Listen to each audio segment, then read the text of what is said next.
तो ये तो फिर जाके बनता, हिसाब किताब बनता 20 लाख के ऊपर है। तो वो 20 लाख फिर इंसान, और उसमें भी श्योरिटी नहीं वो दे रहा। तो अपार्टमेंट भी लेके देंगे, नौकरी भी करवा के देंगे उसको, और मतलब उसने हमें क्या कि सारा कुछ खुद सेटल हम करके देंगे। उस बंदे ने मुझे यहाँ तक कहा कि टीआरसी की अपॉइंटमेंट उसकी यहाँ बैठे हुए हुई भी होगी। वो जब जाएगा उससे नेक्स्ट डे उसकी टीआरसी की अपॉइंटमेंट पे उसको जाना होगा। दैट इज हम उसकी अपॉइंटमेंट लेके रखे हैं। That is impossible. जब तक आपकी इमिग्रेशन में एंट्री नहीं होगी यहाँ पर, टीआरसी का फॉर्म इनिशिएट ही नहीं होता। ये बात जो बोल रहा है, इट मीन्स के वो आपका पैसा खाना चाहता है, फेक इंफॉर्मेशन आपको प्रोवाइड कर रहा है। रेस्टोरेंट्स भी स्टार्ट कर सकते हैं आप बिजनेस के अंदर, लेकिन ये आपको कोई एजेंट बना के नहीं दे सकता। ये आपको खुद, जिसको ओपन करना है बिजनेस, उसको होमवर्क करना पड़ेगा कि आया this business is feasible for me और नॉट। अच्छा अच्छा अच्छा, तो बस जो प्रोसीजर मैं आपको बता रहा हूँ आप वो फॉलो करें। अपने भाई को बोलें कि वो उस तरह से फॉलो करे, और रेगुलर वीज़ा, विजिट वीज़ा वो खुद अप्लाई करे, अपने बेसिक डॉक्यूमेंट कंपाइल करे। हेलो, अस्सलाम वालेकुम। ठीक है सर, अस्सलाम वालेकुम। मैं आपको वालेकुम तंग कर रही हूँ। मैं आपकी वीडियोस काफी अरसे से देख रही हूँ, तो मुझे था कि मैं, क्योंकि हम लोग कोशिश करें कि मेरा छोटा भाई है तो उसके लिए प्रोसेस करना ना, तो उसकी एज सच कोई डिग्री नहीं है, तो हमारा यही दिल था कि हम उसको ना टीआरसी के ऊपर ही ना टर्की के अंदर सेटल करें। इस वक्त हमारे पास इन्वेस्टमेंट के लिए उस तरह उतने पैसे नहीं है, तो हमने ये सोचा था कि जो इनहेरिटेंस वगैरह के थोड़े से मिलेंगे कुछ अरसे बाद, तो हम उसको देके उधर इन्वेस्ट करवा देंगे उसके नाम पे, ताकि वो वहां पे सेटल हो जाए।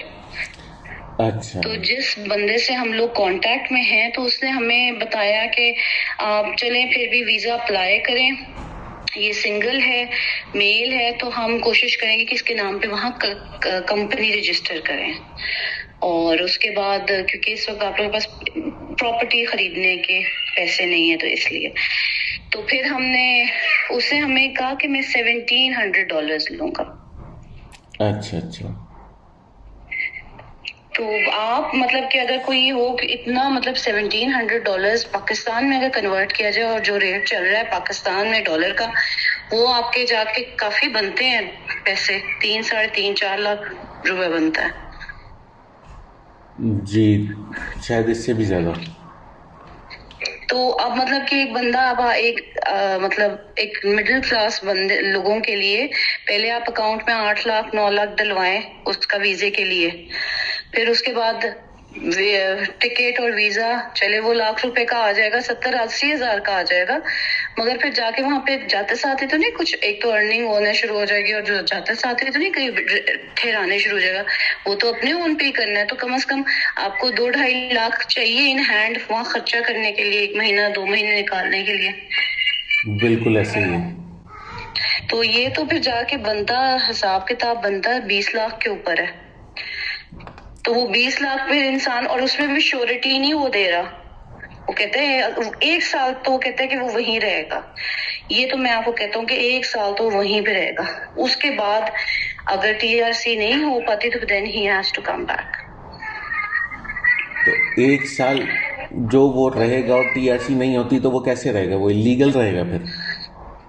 वो कहता है, वो बंदा कह रहा है कि वो उसको हम लोग करेंगे, जाते साथ उसकी अपॉइंटमेंट हो जाएगी, वो जो कंपनी उसकी रजिस्टर कर देंगे, नाम करवाएंगे, उसके अकाउंट में 35,000 to 45,000 लीरास ट्रांसफर करेंगे, और फिर जाके उधर उसकी क्या कहते हैं, उसको अपार्टमेंट भी लेके देंगे, नौकरी भी करवा के देंगे उसको, और मतलब उसने हमें क्या कि सारा कुछ खुद सेटल हम करके देंगे।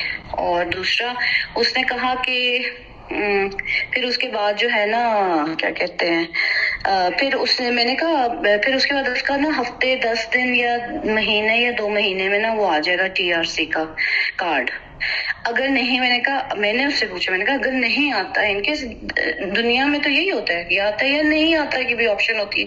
तो कहता है फिर हम लॉयर करवा के केस करेंगे कि क्यों नहीं भेज रहे। अच्छा। तो केस जब करेंगे तो वो उसको निकालेंगे तो नहीं ना, वो उसको वही रखेंगे। वो केस होता रहेगा जब तक केस का होएगा, मतलब कंप्लीट होएगा, तब तक साल तो हो ही जाएगा। 1 साल तो कहीं नहीं गया। अच्छा, और उसके बाद फिर जब केस जो है वो फेवर में नहीं जाता तो फिर ये वापस आ जाएंगे। हाँ जी, वो कहते केस फेवर। उस दौरान आप ये कोशिश कीजिएगा कि आप लोगों की कुछ पैसे आप लोग इकट्ठे हो जाएं, या ये उधर इतनी मेहनत करे कि देखिए इतने इंसान है, इतनी मेहनत नहीं कर सकते। एक तो इमोशनल, आपके शुरू में शौक में तो जाते हैं, बट आपका इमोशनल क्राइसिस आता है 3-4 महीने बाद, जब आप रियलाइज करते हो कि आपको सब कुछ खुद करना है। तो उसमें दौरान उसके ऊपर इतना प्रेशर डालें कि जो तुमने इतना कमाना है कि तुम 50 लाख पाकिस्तानी जनरेट कर लो, तो वो तो मुश्किल है ना, गलत बात है। नहीं, दैट इज इम्पॉसिबल। आप तुर्की में रह के 1 साल के अंदर 50 लाख नहीं कमा सकते, इम्पॉसिबल है। हाँ, मतलब इम्पॉसिबल तो नहीं कहते, लेकिन ये था कि ये आपके हैं उसको, और उसकी कोई खास एजुकेशन भी नहीं है, बस ये है कि सेंट मेरीज का स्कूलिंग हुई थी बेसिक, तो फिर बिजनेस था उसमें लग गया। अगर बिजनेस में लॉस इतना हुआ, वो सब खत्म हो गया, तो ना उसकी एजुकेशन है, बस एक्सपीरियंस बिजनेस का है, उसके अलावा उसका कुछ भी नहीं है। वो बच्चे ध्यान नहीं करते कि अब्बा का बिजनेस है, बस लगे रहो, बस सब कुछ सेटल है, उस तरह हो गया। अच्छा, आप लोग आपका भाई की एज कितनी है? मेरे भाई की एज 28 है। और आपने बताया एजुकेशन भी कोई खास नहीं है। जी बिल्कुल तो नहीं। ऑलमोस्ट इनके बैंक स्टेटमेंट कितनी है अभी करंटली? बैंक की स्टेटमेंट उसके पर्सनल या मेरी, मतलब कि अम्मी या अबू में से जो उसको सपोर्ट कर सकें? नहीं, जो वो वीजे के लिए अप्लाई करेगा तो एक स्टेटमेंट दिखानी पड़ेगी ना, तो वो जी तो वो कितनी? 10 से 12 लाख हम करवा सकते हैं उसकी। अच्छा। और इनकी अपनी प्रोफेशनल एक्टिविटीज क्या हैं? प्रोफेशनल एक्टिविटीज जब से सब कुछ खत्म हुआ था तब से तो कोई प्रोफेशनल एक्टिविटीज जो घर पे ही होता है। तो जो जिस तरह का कंस्ट्रक्शन हमारी अपनी कंपनी थी, उसका हम उसका एक्सपीरियंस लेटर जो है उसका वो शो कर सकते हैं, उसके अलावा और कुछ नहीं है। अच्छा, तो आप सब लोग पाकिस्तान में हैं? जी, हम सब सेटल, हम सब बहन भाई पढ़े लिखे। ये अच्छा। सिर्फ वो सबसे छोटा था, लापरवाह था, इसने अच्छा। ध्यान नहीं दिया, तो अच्छा। इसने नहीं किया। और आप लोग इनको टर्की क्यों भेजना चाहते हैं? क्योंकि यहाँ कुछ वो करता ही नहीं है, तो इसलिए हम चाहते हैं कि एटलीस्ट चलो वहां जाके सेटल थोड़ा सा हो जाए, अपना इतना कर ले कि अपना कमाए, अपना खर्चा पूरा करके बिजी हो जाए। क्योंकि यहाँ तो देखिए, अगर आप मिडिल क्लास फैमिली से बिलोंग करते तो आप चुप करके और जॉब्स भी नहीं बच्चों को फिर इनकरेज करते, क्योंकि हमारी मिडिल क्लास फैमिलीज में इतनी इंटरफेरेंस होती है, तो आप अपनी इज्जत के पीछे नहीं करवाते। तो आप ये सोचते हो कि वो यूरोप में या मिडिल ईस्ट चले जाएं ताकि और जॉब्स तो कर सके ना, इंग्लिश बोल लेते हैं। तो उसे ये कहा कि डेंटिस्ट की क्लिनिक के ऊपर कॉल सेंटर्स होते हैं, वहाँ पे इंटरनेशनल वो लेनी होती है, अपॉइंटमेंट्स लेनी होती हैं, तो वो उधर वो उसको आराम से रख सकते हैं। जी, लेकिन पता है यहाँ जो कॉल सेंटर में जो सैलरीज है ना, ये बहुत कम है। यहाँ कॉल सेंटर हो गए इस तरह की, अब थोड़ी बहुत सैलरी बढ़ने के बाद भी कोई हार्डली कोई 5,000, बहुत मुश्किल से 5,000 सैलरी अगर किसी को मिल रही है, ये बहुत अच्छी सैलरी है। जी। और टीआरसी पे जब आप जॉब करते हैं, और टीआरसी पे अगर आप जॉब करते हैं तो वो आप जॉब वैसे ही लीगल होती है आपकी। और अगर आपको वर्क परमिट कोई ऑफर कर रहा है तो आपके सारे एक्सपेंसेस निकालने के बाद बहुत अच्छी अगर कोई सैलरी आपको दे रहा होगा तो 5,000, क्योंकि 5,000 प्लस एडिशनल एक्सपेंसेस होते हैं, और जब डॉक्यूमेंट नहीं होते तो और ज़्यादा कम सैलरीज पे आप काम कर रहे होते हैं। तो ये तो वो उसका फायदा उठाते हैं वो लोग। जी, वो उसका फ़ायदा उठाते हैं। तो यहाँ इतना आसान नहीं है, बहुत टफ है। लेकिन अगर आप जस्ट फॉर एक्सपीरियंस अपने भाई को यहाँ भेजना चाहते हैं तो किसी भी एजेंट के पास जाने की ज़रूरत नहीं है। पर्सनली आप खुद वीज़ा अप्लाई करें, विज़िट वीज़ा, अपनी कंपनी के डॉक्यूमेंट्स लगाएं, उसको उस कंपनी का एज अ मेंबर शो करें, 3-4 महीने तक उसके अकाउंट में पैसा डालें और एज अ सैलरी वो उसको खर्च करे। उसके बाद उसका टैक्स नंबर होना चाहिए, क्योंकि अगर किसी कंपनी में एक पोजीशन पे है तो वो टैक्स फाइलर होना उसका ज़रूरी है, ठीक है।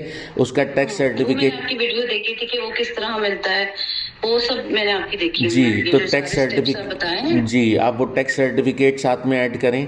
विजिट वीज़ा भी अप्लाई करवा सकते हैं, रेगुलर विजिट वीज़ा, उसमें बहुत ज़्यादा कॉम्प्लिकेशंस नहीं होती ना, उसमें बस जस्ट सिंपल आपके प्रोफेशनल प्रोफाइल होगी, आपके डॉक्यूमेंट होंगे, बैंक स्टेटमेंट होगी, आपको विजिट वीज़ा मिल जाएगा। विजिट वीज़ा में आकर टीआरसी अप्लाई करें। विजिट वीज़ा मांगे 1 महीने का, ठीक है।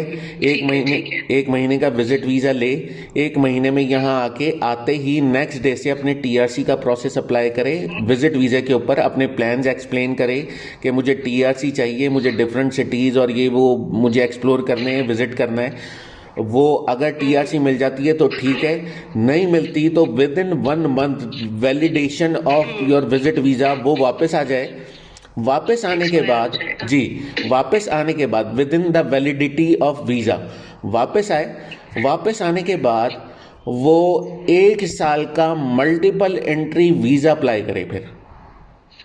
अच्छा, जी, ठीक है। 1 साल का मल्टीपल एंट्री वीज़ा अप्लाई करे। इसमें ऑलमोस्ट आपका खर्चा उससे कम होगा जितने आप एजेंट को पैसे दे रहे हैं। ठीक ठीक, और मैं समझ गई बात जी, आपकी। और जब एक दफ़ा जाके आप with in the valid visa आप वापस आ जाएंगे तो आपको 1 ईयर का multiple visa with in a month और सो मिल जाएगा। ठीक है, मतलब पहले इसका हमें विजिट वीजा होना इसका जरूरी है, जी, उसकी प्रोफाइल इसकी स्ट्रांग होनी चाहिए। जी, जी, जी। ठीक। तो बाकी किसी एजेंट को पैसे देने की ज़रूरत नहीं है। यहाँ आने के बाद जब उसने मेहनत करनी है, धक्के खाने हैं, तो अपनी टीआरसी के लिए भी धक्के खुद खाए और सारा होमवर्क कंप्लीट करके आए। सारे डॉक्यूमेंट्स जो उसको चाहिए वो सारे अपने कंपाइल करे। बाकी यहाँ जो डॉक्यूमेंट्स उसके प्रोसेस होंगे, मेरा ये है, मुझे मैसेज करके पूछ ले या मेरी वीडियोस देख ले, मैंने सारी चीज़ें एक्सप्लेन कर रखी हैं। आपको तो पता है मैंने ये सब देखी है, मैंने आपकी सब वीडियोस देखी हैं और उसमें एवरीथिंग इज एक्सप्लेन डिटेल्ड। मैंने कहा आपसे बात हो कि जिस तरह कोई ऐसा कंसल्टेंट जो कम फीस में कर रहा है यही सब कुछ, और या ये जो सब कुछ है, क्योंकि उस बंदे ने मुझे यहाँ तक कहा कि टीआरसी की अपॉइंटमेंट उसकी यहाँ बैठे हुए हुई भी होगी। वो जब जाएगा उससे नेक्स्ट डे उसकी टीआरसी की अपॉइंटमेंट पे उसको जाना होगा। दैट इज इम्पॉसिबल जब तक आपकी इमिग्रेशन में एंट्री नहीं होगी। यहाँ पर टीआरसी का फॉर्म इनिशिएट ही नहीं होता। ये बात जो बोल रहा है इट मीन्स के वो आपका पैसा खाना चाहता है, फेक इंफॉर्मेशन आपको प्रोवाइड कर रहा है। ठीक है, और दूसरा उसने कहा कि आप वहां पे जाके बिजनेस स्टार्ट कर सकते हैं। तो बिजनेस मतलब किस तरह का बिजनेस स्टार्ट कर सकते हैं भाई? ये जो आपने ये स्टॉल्स खाने के लगाने वाला बिजनेस, क्यों ये कंसिडर किया जाता है बिजनेस में? रेस्टोरेंट्स भी स्टार्ट कर सकते हैं आप बिजनेस के अंदर, लेकिन ये आपको कोई एजेंट बना के नहीं दे सकता। ये आपको खुद जिसको ओपन करना है बिजनेस उसको होमवर्क करना पड़ेगा कि आया this business is feasible for me और नॉट। हाँ, कि मेरा इंटरेस्ट है या नहीं है, मैं इतना सफरिंग इतना हार्ड वर्क कर सकता हूँ या नहीं कर सकता। बिजनेस, रेस्टोरेंट का बिजनेस तो कंपैरेटिवली दूसरों बिजनेस के और ज़्यादा टफ होता है। आपको अर्ली मॉर्निंग से आपको लगना पड़ता है और आपको लेट नाइट तक उसमें इंगेज रहना होता है और उसको कॉम्पिटेंट आपको लोग चाहिए होते, पूरी टीम चाहिए होती है। डेफिनेटली वन मैन शो तो नहीं होता कि अकेले आप सब कुछ कर लेंगे। जी, तो बहरहाल इन चीज़ों का मैं जो आपको बता रहा हूँ प्रोसीजर, आप उसको फॉलो करें। आपने भाई को विजिट वीज़ा अप्लाई करवाएं। अगर रेगुलर विजिट वीज़े के अंदर वो आ जाता है तो दैट्स फाइन, और उसको टीआरसी मिल जाती है तो ये आप और आसान होगा। अगर टीआरसी नहीं मिलती विद इन द मंथ वो वापस जाए। 1 ईयर का फिर मल्टीपल एंट्री वीज़ा अप्लाई करके वो आ सकता है दोबारा। अगर लास्ट लास्ट 2 इयर्स के अंदर आपने अगर एंट्री की है तो अनातोलिया से आप अप्लाई करते हैं, उनकी वेबसाइट पे भी ये लिखा हुआ है, तो आपको 1 साल का मल्टीपल एंट्री वीज़ा मिल जाता है। आपका ये टीआरसी का मसला वैसे ही हल हो जाएगा। और मेरे ख्याल में उसकी फ़ीस लास्टली अभी मुझे अपडेटेड मालूम नहीं है, लास्टली मैंने शायद 44,000 मैंने देखी थी जो नेट के ऊपर लिखी हुई थी। जी जी। तो और अगर किसी का 1 ईयर का मल्टीपल एंट्री वीज़ा हो, एक्सपेंस बताया कि आपका 2 ईयर के, जो आपकी पुरानी वीडियो को मैं देख रही थी उसमें आप बताए थे कि 5,000 टीआरसी अप्लाई करने के लिए 5500 आपको चाहिए होगा, आपका 5500 लीरा लगेगा। तो 5500 लीरा जितनी वो ले रहे हैं ना एजेंट, वो 5500 लीरा और $1,700 में ना, वो जो अमाउंट है ना उसके अंदर उसको 4 to 5 टाइम्स ज्यादा प्रॉफिट हो रहा है। जी। लेकिन ये है कि ये जो प्राइस मैंने एक अपनी व्लॉग में एक्सप्लेन किए थे ऑन द बोर्ड, वो प्राइस बेस्ड अपॉन डॉलर थे। जैसे जो गवर्नमेंट की फ़ीस होती है ना, किमलिक की जो कार्ड की फ़ीस होती है वो तो फिक्स होती है, 160 180 इस तरह कुछ है। लेकिन जो उसके अलावा जो एडिशनल फ़ीस होती है ना 1200 1300, वो बेस्ड अपॉन डॉलर होती है। जब डॉलर का प्राइस बढ़ता है तो वो प्राइस भी बढ़ जाते हैं। और वो मैंने वीलॉग जब बनाया था तो उस वक्त मेरे ख्याल में शायद 10.5 का था या 12 पॉइंट समथिंग का था या 13 पॉइंट समथिंग का था डॉलर, मुझे याद नहीं है। तो अब डॉलर के रेट यहाँ पे बढ़ गए हैं, तो इस हिसाब से यहाँ लीरा में उसके प्राइस भी बढ़ गए होंगे। लेकिन वो फिर भी उसमें 3-3.5 हज़ार के अंदर ना 1 ईयर की टीआरसी इजीली अप्लाई हो जाती है। वो आपने जो बताए थे वो 2 साल की के 55,000 था, तो अब 6,000 हो गया होगा या 6,500 हो गया होगा। जी जी जी जी जी जी। हद ज्यादा, इतना डॉलर का रेट जितना बढ़ा है इतना ही हो गया होगा ना। फिर भी वो मैं देख रही थी कि जी। वो फिर भी बनता है पाकिस्तानी 70-80 हजार रुपये पाकिस्तानी बनता है। जी। और जैसे जो ले रहा है वो 4-4.5 लाख ले रहा है। अच्छा। तो बस जो प्रोसीजर मैं आपको बता रहा हूँ आप वो फॉलो करें, अपने भाई को बोलें कि वो उस तरह से फॉलो करे, और रेगुलर वीज़ा, विजिट वीज़ा वो खुद अप्लाई करे, अपने बेसिक डॉक्यूमेंट कंपाइल करे, और उस वीज़े पे आके अपनी टीआरसी अप्लाई करे। टीआरसी अगर अप्रूव हो जाती है तो ठीक है, अदरवाइज़ वो 1 month, with in the 1 month वापस चला जाए, फिर दोबारा वीज़ा लेके आ जाए, मल्टीपल एंट्री वीज़ा मिल जाएगा उसको। और वीज़े की वैलिडेशन जितनी ज़्यादा होती है ना, टीआरसी मिलने के चांसेस उतने ज़्यादा होते हैं, क्योंकि लॉजिकली 1 साल तक तो वो बंदा रह सकता है ना वहाँ। तो 1 साल की टीआरसी देने में फिर क्या मसला है उसको। और जब वंस एक दफ़ा टीआरसी मिल जाती है तो आपके पास एक ग्राउंड बन जाता है। आप 1 साल के अंदर रहते हुए आप बेसिक अपनी जो भी आप प्लानिंग कर रहे हैं, 1 साल मोर देन इनफ होते हैं, उसमें आप अपनी प्लानिंग्स को प्रॉपर्ली एग्जीक्यूट कर सकते हैं। तो बाकी ये कि पोटेंशियल होनी चाहिए इंडिविजुअल के अंदर कि वो अपने प्लान्स को अकॉर्डिंगली एग्जीक्यूट कर सके। ठीक है। और मतलब कि मैंने एमफिल किया हुआ है मास कम्युनिकेशन में, तो मैं भी यही प्रोसेस फॉलो करूं? अगर आप फॉलो करना चाहती हैं तो आप भी यही फॉलो करें। और ठीक है जी, वैसे ये मेरी कॉल रिकॉर्डेड है, आप कहें तो मैं इसको नेट पे डाल देता हूँ, और इससे बिल्कुल आप डाल दें, मुझे कोई ऐसी प्रॉब्लम नहीं है। सही। बाकी और कोई सवाल आपका?